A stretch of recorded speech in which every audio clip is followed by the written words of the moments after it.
امام غزالی رحمۃ اللہ علیہ نے احیاء العلوم کے اندر لکھا ہے، اور اس کے علاوہ بھی کئی بزرگوں نے مختلف الفاظ کے ساتھ اس کو ذکر کیا کہ جو بندہ روزانہ یہ دعا کرے اللہم اغفر لامت محمد، اللہم ارحم امت محمد، اللہم تجاوز عن امت محمد، ٹھیک ہے، تو یہ تین الفاظ ہیں، اللہم اغفر لامت محمد، اللہم ارحم امت محمد، اور اللہم تجاوز عن امت محمد۔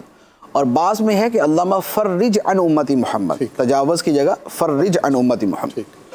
امام غزالی نقل کرتے ہیں کہ بزرگوں نے فرمایا کہ جو شخص روزانہ یہ دعا مانگے گا اللہ تعالیٰ اسے ابدال میں شامل فرما لے گا۔ سبحان اللہ، یعنی ولیوں کی جو قسم ابدال ہے اللہ تعالیٰ اس بندے کو اس میں شامل فرما لے گا۔ تو اب یہ دعا جو ہے یہ اتنی بڑی نہیں ہے۔ ترجمہ کیا بنتا ہے؟ اے اللہ میرے آقا علیہ الصلوۃ والسلام کی امت کو بخش دے، اے اللہ میرے آقا علیہ الصلوۃ والسلام کی امت پہ رحم فرما، سبحان اللہ، اے اللہ میرے نبی کی امت سے درگزر فرما، یا ان سے پریشانیاں دور کر دے۔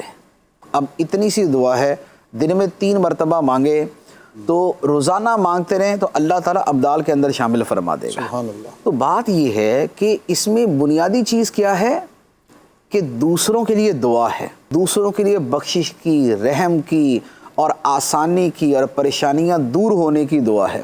تو اب جیسے آج کل دعائیں مانگ ہی رہیں اور دعا ہمیشہ مانگتے رہنا چاہیے، تو اپنی دعا کے اندر یہ شامل کرتے رہیں کہ اے اللہ سب سے تکلیف کو دور کر، اے اللہ سب پہ رحم فرما، اور اے اللہ مسلمانوں کی بخشش فرما۔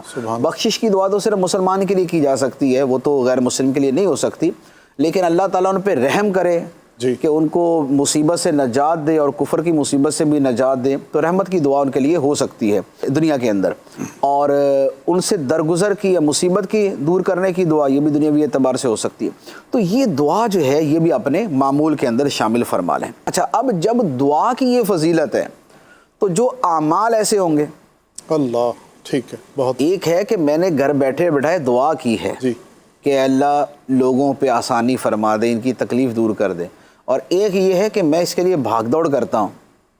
تو عمل کا تو جو درجہ ہوتا ہے وہ اس قول والے درجے سے زیادہ مشقت والا ہوتا ہے اور زیادہ فضیلت والا ہوتا ہے، زیادہ برکت والا ہوتا ہے۔ تو لہذا مجموعی طور پہ ایک تو یہ کیجئے کہ اپنی کثرت سے دعا کریں، کثرت سے دعا کو معمول بنائیں، اور یہ دعا دوسروں کے لیے کریں، اور دوسرا یہ ہے کہ سارے مسلمانوں کی مغفرت کی، رحمت کی اور مصیبتوں کی آسانی کی دعا کریں۔